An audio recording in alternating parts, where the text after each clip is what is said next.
I am a big fan of the NFL, but I am not a fan of owners being huge slime balls. So speaking of slime balls, let's talk about Dean Spanos for a second.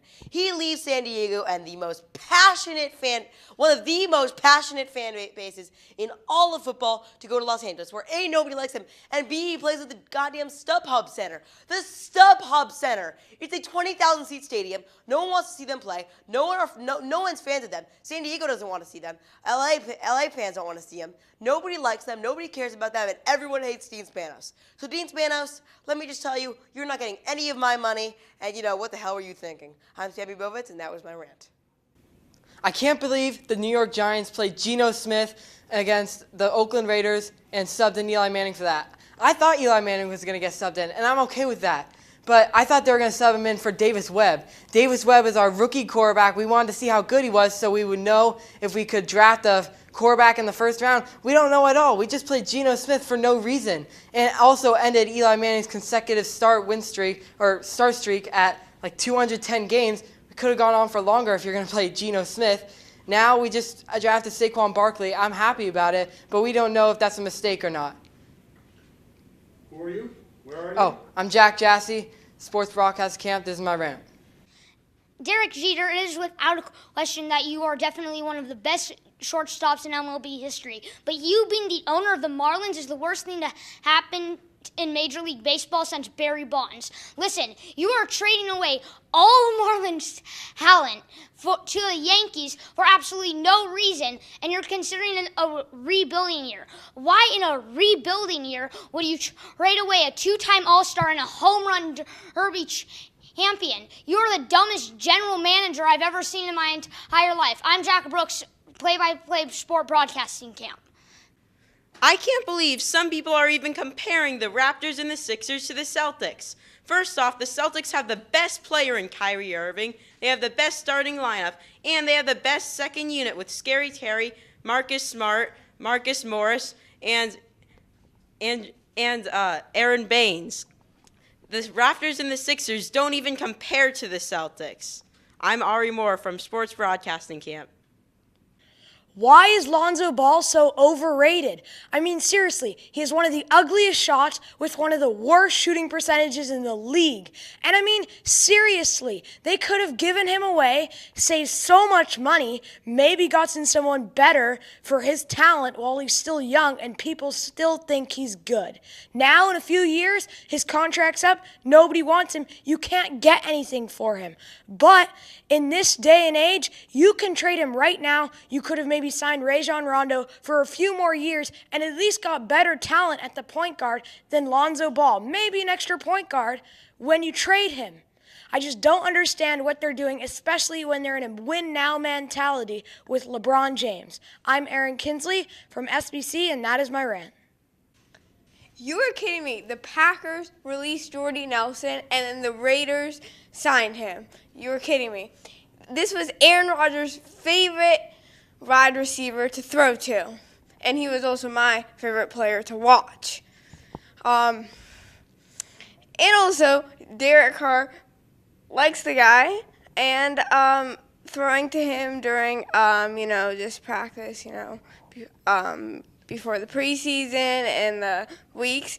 But I am so mad about this. I'm Charlie Lansbaum, Sports Broadcasting Camp. Why does everybody keep saying the Chargers are so bad? Yes, they haven't had a great season in a while, but they just need to tap up on a few things, and they're going to make the playoffs. Last year, they almost did, and they just fell out of reach. They lost 5 games last year by 3 or less points. One of our struggles is that we don't have a great kicker. We did, but then he got hurt. We ended up having 5 kickers last year, one of which was our punter.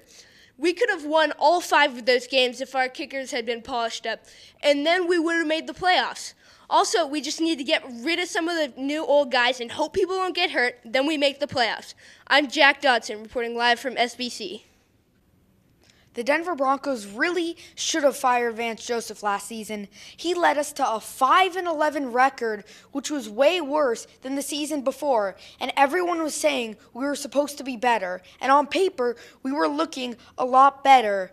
And honestly, he really just didn't take any of the blame. He blamed it all on the offensive coordinator, Mike McCoy, who got fired because Vance Joseph blamed him for everything. He literally had us. We've scored 40 points against the Dallas Cowboys, and Mike McCoy was behind the amazing offense we had. Mike McCoy orchestrated Trevor Siemian to throw 4 touchdowns. When the Broncos started to struggle a bit, Vance Joseph had Mike McCoy fired, and now the Broncos went on an 8-game losing streak, which I believe is the most in franchise history. Honestly, he really needed to be fired earlier, and I hope he gets fired by the end of the season because he obviously doesn't know what he's doing. Honestly, he literally orchestrated our offense so we passed most of the time, even though we didn't have a good quarterback last time, and our strong spot in our offense was our running game last year. Thank you. Who are you? I'm Eli Garnshort signing out. Attaboy. Minor league athletes are not getting paid. After being in college in which they aren't paid a dime, going pro and getting drafted, they still are not getting paid even minimum wage. I heard a source from Real Sports that even people flipping burgers at McDonald's are getting paid more than they are. Even the first baseman, who's the MVP of his minor league team and now retired from baseball after not being called up to the pros, is living in his parents' basement. Minor league athletes deserve to get paid as any athletes should. This is Leo Warnoff signing out. The Rockies bullpen has just been god-awful for the Rockies. The Rocky starters have gone 7, 8, maybe even 9 innings without allowing a run. But then here comes the Rockies bullpen to just let the opponent score runs, and then the game is lost. Yeah, pretty much. Who are you? You sign off. Russell Taylor signing off. The Dodgers bullpen this year has been god-awful. They have great pitchers, but they aren't doing their job at all. The starters will have a great game, and then the bullpen will come in, either Pedro Baez or whoever, and give up 7 runs and lose us the game. This is Will Kirker signing off. All right. I'm Adam Kozlowski, and this is my rant. So, the New York teams, they always start off hot. We saw the New York Mets this season, 11-1. They were on fire. Until later in the season, they're cooling off, but don't worry. You have the stadiums on fire. Citi Field up in flames in Jackie Robinson Pavilion. Signing off from What's your name? Adam Kozlowski. This is my rant. This is Ryan Vindial, and this is my rant. The Dodgers have not been themselves lately. Last year was their year to win. They lost the Astros in 7. Their pitching has been good, but last year their hitting was on fire. But this year it's been very cold. I hope the Dodgers can do better this year. This is Ryan Vindial reporting off. Hi, Jake Spall here, and this is my rant. Come on, Dodgers. Horrible season this year. Last year getting the World Series and having one of the best records in baseball, and then right now having almost an even record. What are you doing? Look at the hitting, look at the pitching. This is horrible. I'm Jake Spall, and this is my rant. I'm Noah Goldsmith, and this is my rant. Kawhi Leonard requested a trade because he was unpleased with the Spurs organization. Are you kidding me? He won a Finals MVP, 2 championships, one championship, and was one of the best players in the league. Now he ended up on the Toronto Raptors, a place he didn't want to be. He wants to be on the Lakers or the Clippers in Los Angeles. Next season, he's going to be a free agent. He can go wherever he wants. If he just waited 1 more year, it would turn out much better, and his legacy wouldn't be damaged like it is. I'm Noah Goldsmith, and that was my rant. My name is Brad Packman, and my rant is about the Toronto Raptors. This organization fired the head coach, Dwayne Casey, after leading them to the best record in franchise history. And you know what this Dwayne Casey has done for this team? He has brought this team from the ground up. This is the team that let Chris Bosh, Tracy McGrady, and Vince Carter all walk away. Also, they traded away their star, the best player in maybe franchise history, in DeMar DeRozan. And you know what they traded DeMar DeRozan away for? Kawhi Leonard. And you know how long Kawhi Leonard's going to stay there for? At most, probably this whole year that's left on his contract. I'm Brad Packman, and this is my rant. I'm Eli Pearl, and here's my rant.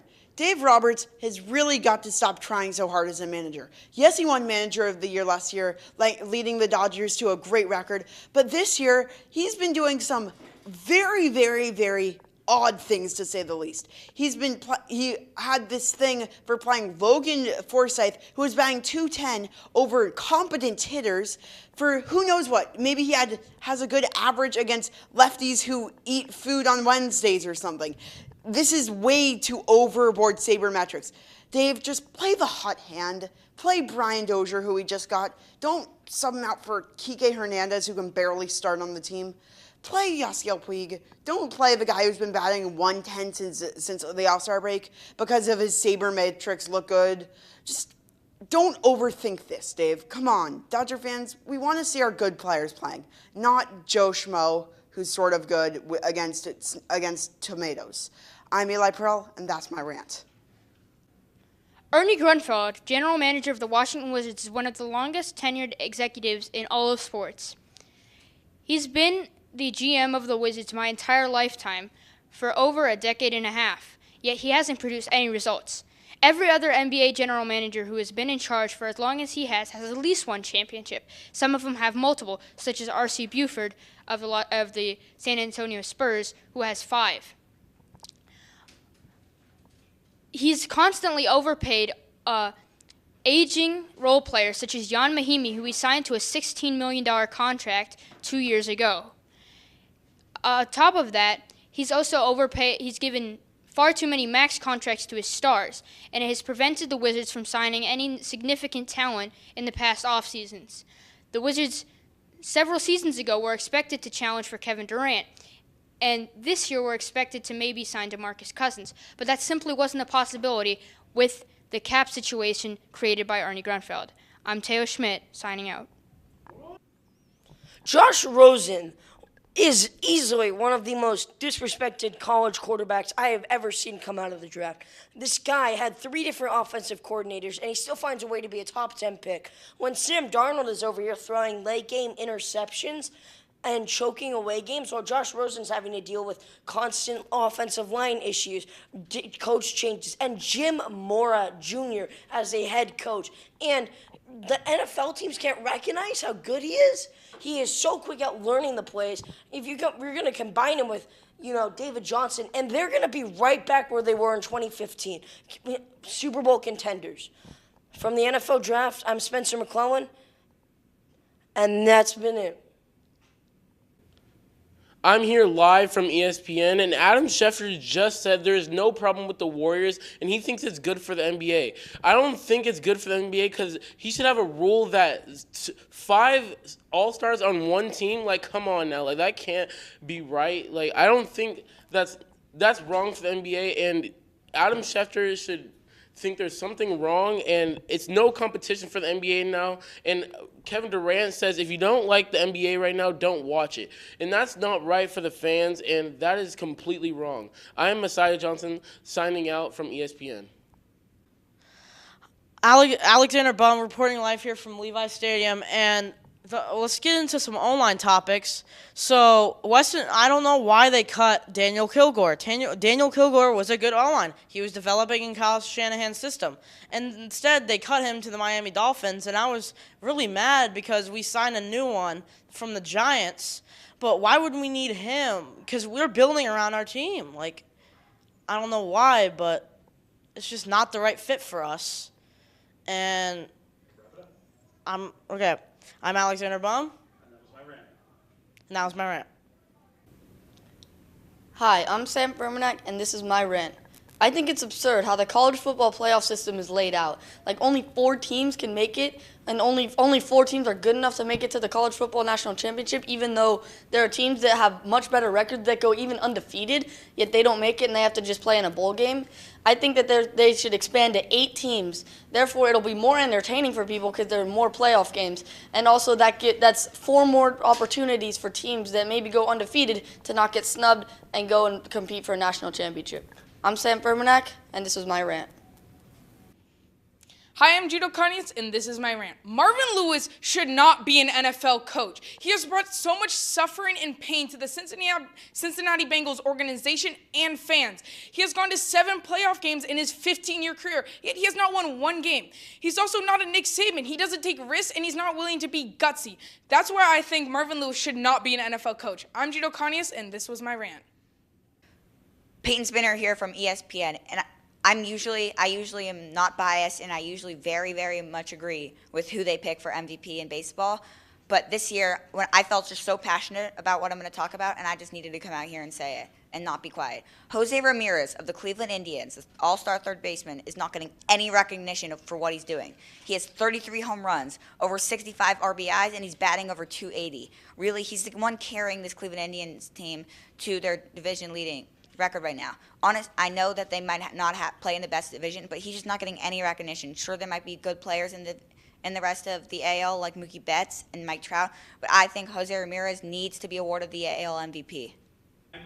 I'm Peyton Spinner here from ESPN. I'm Gavin Whetstone, and I'm here to talk about an issue that has been bugging me for a long time now. Kevin Durant. Obviously, great player. I can't deny it. I do not like him at all. Great player, great talent. Won Finals MVP 2 years in a row. We are looking at him right now as one of the best players in the NBA, and perhaps down the line, maybe one of the GOATs. But no, people are looking at him as the Masot, the most sensitive superstar of all time. I mean, seriously. Okay, a 17-year-old high school kid said something about you on Instagram. You take it to the DMs, and you get absolutely destroyed. Last year, Thunder fan said something to you, asked you a question about the Thunder. You replied in a third-person fake Twitter account, acting like you were a fan of Kevin Durant. Third person said, he was not in a good system. You cannot play with Russell Westbrook. And then you apologize later? Like, what kind of that is so soft, even in the first place. Like, that is incredibly weak. Kevin Durant, you are the most sensitive superstar I've ever seen. This is Gavin Whetstone reporting from ESPN. My name is Aaron Heyman, and this is my rant. The NFL catch rule is ridiculous. How do they change every single call to something else, and they don't tell the public about it? I mean, one day a catch with holding the ball outside, and then the ball goes loose. Oh, that's a touchdown. But the next day it's not. It's completely ridiculous. Roger Goodell, you need to fix this now. I'm always sitting there wondering, how am I supposed to know what a catch is or not? How am I supposed to judge what the catch rule is not if I don't know the rules? So yeah, it's ridiculous. I mean, Steelers, Patriots, Jesse James holds the ball over the end zone, and then it gets knocked out. Oh, that's not a touchdown. But in the Super Bowl, Zach Ertz does the same thing, and that's a touchdown? Get it together. Come on. Signing out, Aaron Heyman, this is my rant. I'm Max Baker, and this is my rant. The LA Kings just lost in the first round of the Stanley Cup playoffs by getting swept by the Las Vegas Golden Knights, who are an expansion team. The LA front office needs to think about a rebuild. You have terrible leadership qualities for your team, and you need to stop reliving your Stanley Cups in 2012 and 2014. You have a goalie who gets injured almost every season, so you should probably start a rebuild with the veterans you have left, like Carter and Doughty. That was my rant. I'm Alex Swift, and this is my rant. Vegas, what are you doing? Can you get some good odds for the NBA? Putting the Lakers at number 3? Not just your regular playoff team, a true title contender. Listen, I know they just got LeBron, but that does not mean that they can go and win an NBA title now. Just have some patience. I'm Alex Swift, and that was my rant. I'm James Myers with some breaking news. The New England Patriots marrying the referees after the catch rule incident, which me as a Steelers fan, I was pretty pissed about. Jesse James made that catch, and how do I put this straight? I'm not pleased, and we had to play Jacksonville and lose against a talented Jacksonville Jaguars defense. So I say this, when is your wedding? Because I want to go there and crash it. I am James Myers. and this is my rant.